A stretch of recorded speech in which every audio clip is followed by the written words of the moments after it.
Order. Order. I call the Honourable Tauhanare. Speaker, thank you. I will be splitting my call with the Honourable Nikki Kay. I did have a speech prepared, but that speech shot it to bits. Here's the bona fides, Mr Speaker, on the New Zealand First referendum of 1990s. The National Party said no to a bill. That's why we went to a referendum. And when we went to a referendum, 82% of the country said, no, Winston, we don't believe in you anymore. That's what it said. It never went through caucus. It never went through caucus. And that speech that I heard tonight, Mr Speaker, was the biggest shyster speech I've ever heard. The biggest shyster speech I've ever heard, Mr Speaker. Order. I have a point of order from the Right Honourable Winston Peters. Mr Speaker, you heard what the member said. He must have been looking in a mirror, but he must apologise. That's not a point of order. The Honourable Tauhanare. Is parliamentary? Sorry? Are you saying that the expression he used is parliamentary? I'm certainly not ruling it out as unparliamentary. The Honourable Tauhanare. Oh. Speaker, thank you. Thank you, Mr Speaker. So it's okay for New Zealand First to have bills in the ballot. That's the democracy. But when Louisa Ward puts one in the ballot, that's got to go to a referendum. How the hell is any country in the world supposed to operate on a system like that? Who decides whether it should be a referendum or not? Him?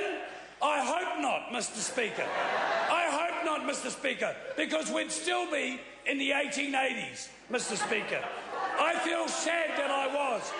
I feel sad that I was a member and even as deputy leader of that man, Mr Speaker. I used to look up to him. But I tell you what, that speech tonight is nothing more than pandering to the 10% on either side of this argument, Mr Speaker.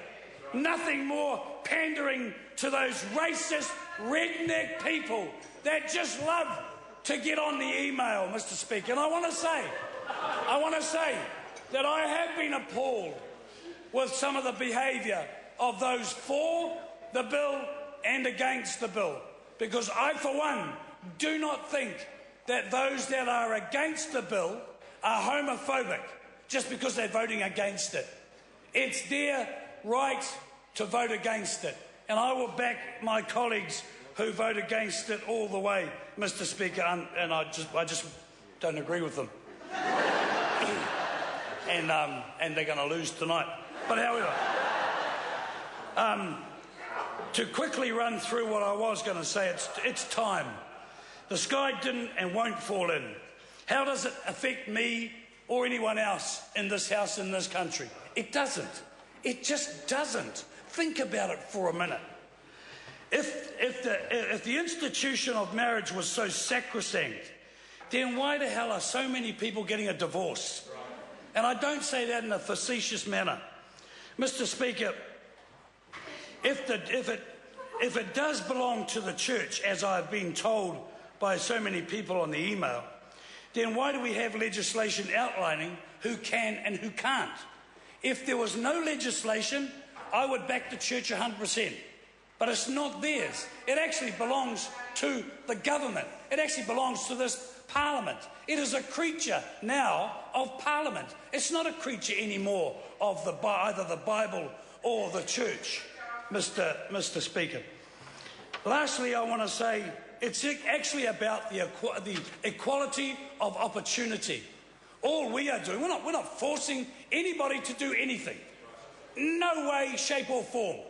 But what we are doing, Mr Speaker, is offering people the opportunity of equality. Now, they either take it or they don't. That's up to them. It's not up to me, not up to any one of us in this house. Sir, I want to thank my cousin, Kath, who unfortunately died some months ago. She would have been here yelling from the rooftops, and I seriously mean she would have been yelling from the rooftops because that's what she was like. I hope she is finally proud of her cousin, and I'm sure she was in other ways. Finally, Mr. Speaker, a message to all LGBTI, and I finally got that out. My message to you all is welcome to the mainstream. Do well. Kia ora.